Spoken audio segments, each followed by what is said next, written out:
分手的原因，因为我没有接住他的情绪。为什么我使用非暴力沟通呢？我还用 ChatGPT 加 Cloud 去修饰我的话，可是为什么说了没有用？很简单，因为题不在这里啊。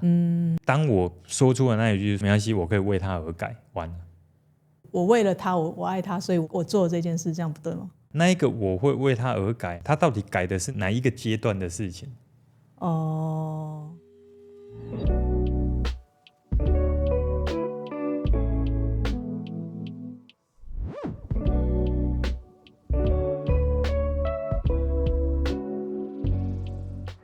欢迎来到人生解扣方程式，我是节目主持人 Jaco， 我是莫。今天这一集呢，我要来聊聊在关系当中，到底我们该如何在表达情绪这件事情上，可以在表达之后，先不要说表达之后一定可以让对方跟你达成共识，可是至少我们可以让表达情绪这件事情是让彼此可以变得更理解彼此，不要说每次表达完就是吵，误解增加，到后来也没有达到我们要的效果。所以这一集最主要就是要为这件事情提供一些我们解题的思路。这样，那我最近因为太常看到这些伴侣之间相处不顺，后来快要分手的原因，都是说因为我没有接住他的情绪。他也是原因之一，这样子。对，他说如果我那时候有接住，现在应该会在一起。我就在想，有这么单纯吗？因为我自己心里其实听到这一点都会有一个疑惑，他会不会把整个关系走到快要结束了，过于简化在一定是我情绪没有接好这件事情，它有可能只是一个表层的事件嘛。打比方说对方总是会抱怨公司、抱怨家人、抱怨朋友，那他回来的时候就希望另外一半可以听的时候就听就好，安慰他就好，不要给建议，不要再说出那一句你为什么不这样做。有时候会忍不住就不小心另外一个人就会全身抖，有没有很想要讲这样然后后来他也慢慢知道说不行，眼前这一个人要接住情绪所以他也尝试过几次，我不可以再给他建议了。对，可是几次下来，等到情况危急，他有可能又会本性又直接在不小心又讲了建议，因为我觉得有时候是我以为这样叫做接住情绪，对，我以为我讲了一个建议给他，是我有接住他，我帮他解决问题。对，所以其实我觉得这一段关系他们有可能到后来会慢慢的走不下去。我觉得最后的那一个没有接住情绪的几个关键事件，它比较像是一个引爆点，因为这里面其实比较深层的一个点是两个人底层的核心价值观差太多。怎么说？因为你看如果我今天是一个我听到别人跟我抱怨一些事，对，而我就会立刻联想到其实这件事它是可以怎么解决的。对，如果它是不能解决的，那我就要看我有没有可能跳脱那一个环境。对，所以这一个人的价值观是比较主动型的。对，他是以解决问题为导向。对，而且还有一点，很有可能在他的心里面，他只要听到情绪的时候，他会下意识认为探讨这件事其实意义不大。有确实。对，可是你看如果一个人认为这件事意义不大的时候，那他自己有情绪，他会怎么面对？自己可能沉淀一下就好了。对，有可能换到他自己在那边喝酒的时候，另外一个人就想要过来安慰他，他会跟他说没关系，不用管我静静就好，对不对？静静就被过来了所以其实在那个过程里面，因为他自己也觉得谈情绪没那么重要，对，所以当另外一个人想要关心的时候，他可能也会说这个还好，对，我自己处理，因为他自己心里也觉得反正情绪就还好，所以造成了很有可能过去他们在相处的时候，对方想要关心这件事，可是得到的是比较冷漠的回应。再来再延伸的，如果我是看到事情都是以目标为导向，解决问题为导向的，很有可能日常生活在聊天的时候就已经变成是他只会想要聊有意义的事情，甚至他只会想要聊接下来跟他关注的事情有关的资讯。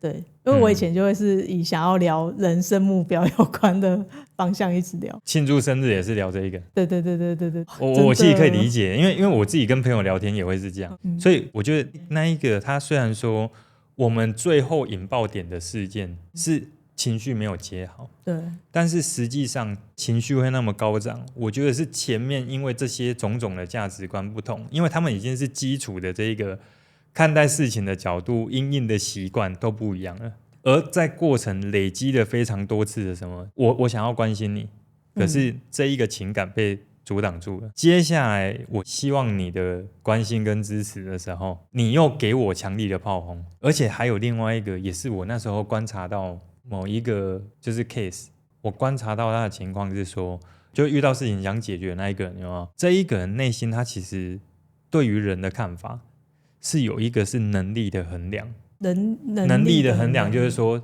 即便对方是他另外一半，对，他会衡量他另外一半的能力，就觉得说你会有情绪，就是你的能力不足，对，你能力不足，对，他对他的能力有评价，因此另外一半在他的眼中其实有可能他自己没留意到，但是他很多说话字里行间可能隐约透露出来他没料，对，都是你就是这样，你才会一直遇到这样的问题。他可能在字里行间会流淌出这样的讯号出来，而对方其实一直感受到这一些的时候，你看，如果有一个人他其实是很爱他的伴侣的，对，可是他不断感觉到他的伴侣就是这样看待他，这样其实自尊心会越来越低，所以他也会对于没有被接住情绪越敏感。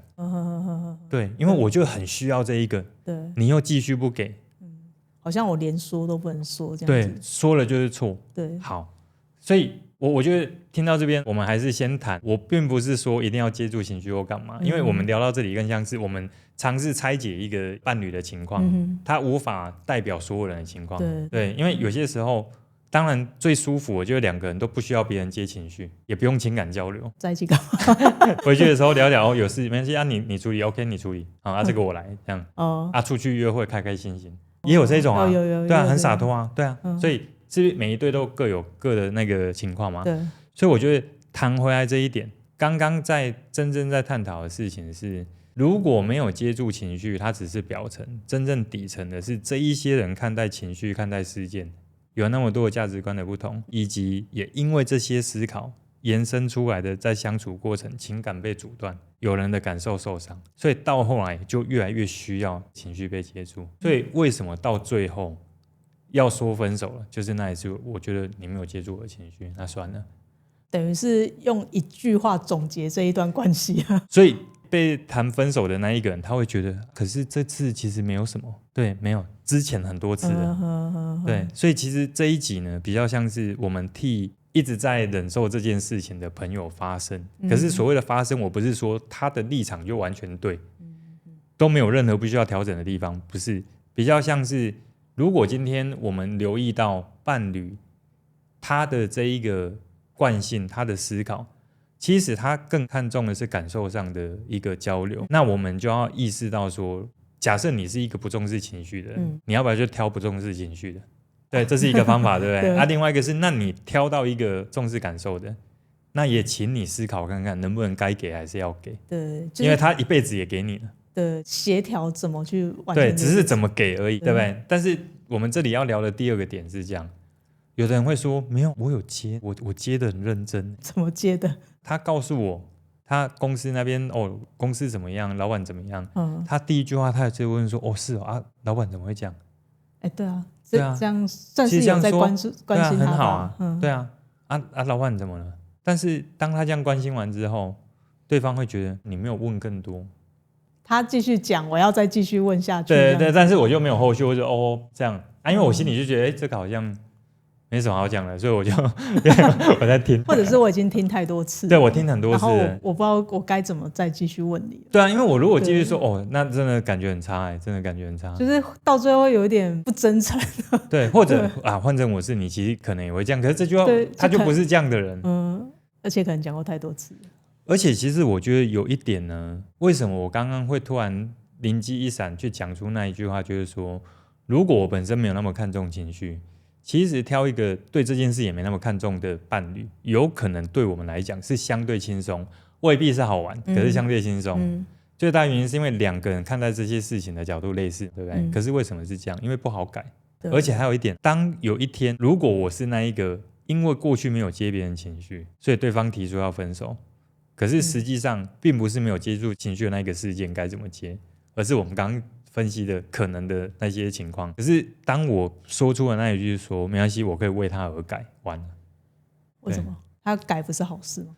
我本来也以为我会为他而改，然后后来我就开始在想，我们目前听过我要为谁而改的，后来下场怎么样？有的可能感情越来越不好，原因是要改的那个人一直好像他的价值观一直被抵触，而且不是原本的他。因为我自己的感觉是这样，那一个我会为他而改，他到底改的是哪一个阶段的事情？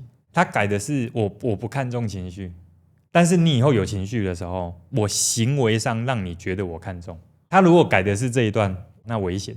我为了他，我爱他，所以我做了这件事，这样不对吗？因为你看哦，那种反应照理来说是这样，我们人会有第一反应、第一念头跟第二念头。如果你心里其实已经很厌恶，一直抱怨那个没办法解决的事情，好，那我回到家，我再次跟你抱怨了。你知道老板今天又怎么样？好，这个时候你心里的第一个反应是什么？你会立刻联想到，就是我要好好关心眼前的人，会这样吗？可能有点困难，有点难，对不对？因为你的第一直觉就是他抵触了这个东西了。对，我可能心里面的第一个想法是又来了，所以你要改的是什么？那一个又来了。那我就说好，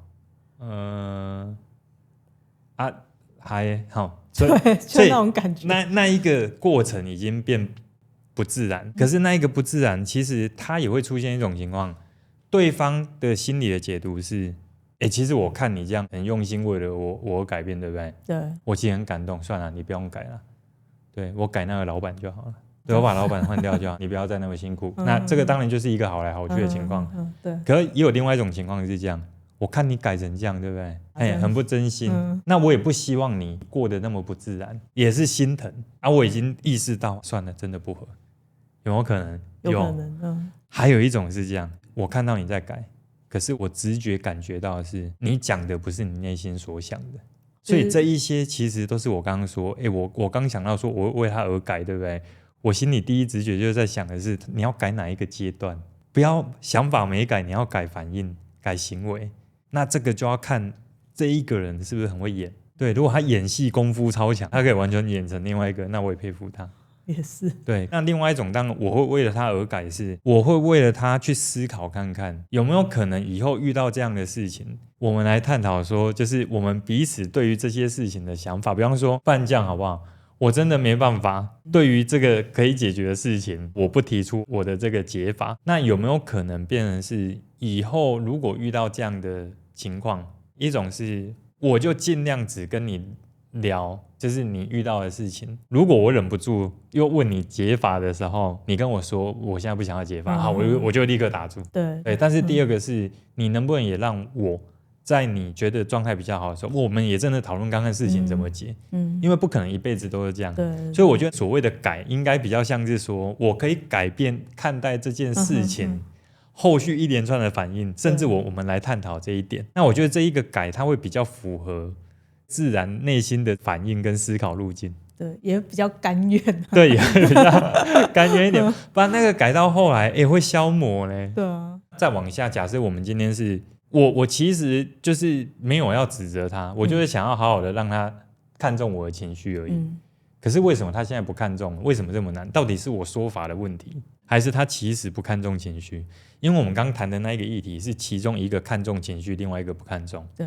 可是我们后来在观察有另外一个情况是，我跟他说情绪，他现在已经不看重了。并不是因为对方不懂得情绪的重要性，而且甚至他情绪也是很纤细的，只是他曾经很看重这些事，可是他一直受到伤害，所以到后来他也不想管。什么叫受到伤害？受到伤害的概念就是说，你看我有情绪，我需要你接触的，我需要你看重。可是当你需要的时候，其实我也没有看重你。但是没有很多次哦，是不是？对，没有互相的感觉。或者是我在其他地方伤了你的感受，而你跟我说，然后我跟你说没有啊，不是那样，你想太多。所以是他的感受被忽视了，对不对？这个时候我再跟你说，你要重视我的感受，你觉得就很不对等啊？对，所以其实这就是为什么有这样，就是说我明明就是想要好好跟他说情绪，为什么不行？因为背后的可能性就是这么多种。如果不找到这些原因，那即便有一个很好说情绪的方式，我讯息，我感觉到，那我需要，对，那你怎么想？说了没有用啊，很简单，因为题不在这里啊，对，而且还有第二个点啊，我讯息本来就不是说了一定会有用，这是有些人对于非暴力沟通他的那个使用之后对方没有改变的那个疑问，为什么我使用非暴力沟通呢？为什么我使用我讯息呢？我还用 ChatGPT 加 Cloud 请他帮我对去修饰我的话，可是为什么说了没有用？我觉得光是用猜测的就好几种原因了。第一种原因是这样，如果今天他使用我讯息或非暴力沟通，他说了没有用，他定义的有用是什么？你要变成我要的样子。假设他的议题是这样，那没用其实情有可原啊。因为如果对方没有认为他错的话，那没用很正常，对不对？而且还有另外一点，如果我们把非暴力沟通看到后面，他有讲一句话，我们说我们也可以接受允许他听或不听，要或不要，有这一段。可是有些人看到是前面的方法，后面没看到后面这个看到之后略过它。对，所以这是不是就是其中一个点？就是如果我今天要跟对方说我的情绪的，这里其实要谈一个很重要，那我们说的本身的起心动念跟动机是什么？其实刚刚谈的那一个是，如果对方受伤了，那他不关照我们的原因，其实不是他不愿意接住我们情绪，是他心里有伤。可是这里再谈为一个，当我要说情绪，很有可能会阻碍，可是被忽略，就是我刚刚讲的，我可能把表达情绪这一个行动附加了太多隐形的控制在里面。就是我讲的这个情绪，你就要怎么做？对，所以其实我觉得聊到这边啊，就大概已经知道了。我们只要在跟对方表露情绪的时候，我们重视的是情感交流，甚至我们重视的是表达完之后有没有可能找到一个共识，或者某件事情能不能协调，对不对？所以其实我觉得表露情绪的基础的一个说法，大概就分3个步骤。第一个一定要先确认你是要说情绪，而不是把你的情绪冲出来，附着在你的肢体动作。对对对，你把鬼也供起来，对，所以第一个一定要确认你的情绪是什么，你要说得出来这个情绪。比如说难过、对，悲伤。对，比方说像你啊，你自己如果要跟你的另外一半说情绪，你会怎么说？就是如果我真的不舒服的时候，我会先让他知道，比如说我很难过，你讲了什么事我很难过，然后或者是我觉得刚刚那一段我很生气，我会把我的那个情绪的名词讲出来。我要先让他知道，但是我会把那你讲我很生气的时候，你的表情是怎么样？因为我通常要讲这段话的时候，我们已经就是可能已经没有在吵架状态了，已经没有在一起了，所以心境就比较我比较不会在当下讲啊，就是可能那个情绪过后，但我还是会让他知道。你的表情是比较像什么？能不能那个原因就是大概是这样。哦，就是也不会笑，但是就比较平静啊。因为你如果生气，你可能会皱眉啊。对啊，然后或者是有啊，我刚刚有看到你生气的样子，我吓到。所以其实对你来说，你会告诉他的是你刚刚的什么事？对，讲了哪一句话？对，讲了哪一句话？我不高兴。对，那原因是因为我可能做了什么，但是你可能没有发现，或是没看到。就是我要想要跟他核对那个过程，让他也知道，不然他可能也在不高兴啊。所以你的说法是，刚刚你说了那句话，我感觉很生气，对，因为我其实有做了什么。这一个资讯其实是要让他知道说，他其实不需要生气的。对，对不对？告诉他你的感受，同时加上一个是你对于这件事情，你想要补充一些资讯。对，如果是我啦，我会觉得，如果要表达情绪，大概有几个环节是特别留意。第一个是一定要先想清楚你的情绪词到底是哪几个。对，第二个是这样，如果你要告诉他情绪，你也一定要记得，你要先确认你这次讲是为了什么。因为不要只是情绪丢过去啊，对方说啊，所以现在是你说我不知道，那你怎么想？哇，你都不知道，我会知道。那这个时候就有点像是我只是要把感受丢给你。对。可是第三个是什么？自我检验，我一定要确保我这次的情绪说出来。是为了交流感受之后，你要么是要厘清什么事情，对，要么是说我这个感受出来，我其实是要让你更明白我，对，甚至是我想要透过这个让你更明白我之后，我能不能听听看，其实你当时候是不是也因为感受到了什么？对，那这一个情绪的交流才会真正让两个人的对话，不是冲突，而是加深理解。对，反而是感情会比较好。其实你像我们课程有教一个比较复杂那个。沟通目标、衡量可行性那个思考，这个也是接下来伴侣沟通课程我们重点会谈的课程的章节，因为我们刚刚为什么谈那么多可能性？最大的原因是因为我们自己在思考伴侣沟通的题啊，我们访问了那么多的情况，包含我们自己开课到现在研究的，其实我们发现它真的没有那么单纯，某一个点解开就好，它更多的是我们对于双方特性的理解，对，然后甚至呢，对于当时对方用什么反应说什么话，而那一个反应可能背后代表他的判断或动机是什么，我们要能够理解到那一个，才可以进入接下来。我如果真的要能够创造新的沟通习惯，几个步骤，先排除原本的阻碍，对，而且第二个，找出有办法让关系真正对话的那个关键，因为你要能够把关系拉回来，我们要能够解读到这一个人的6大需求，而且这6大需求的连结运用课程里面，我们就会用比较多的篇幅来谈。所以当这些状态拉回来，我们要表达情绪，是不是有些时候透过我们的那一套分析，它还可以怎么样？原本你是想要表达情绪，对，当你用那套模式想透之后，你会发现表达情绪会比较惨。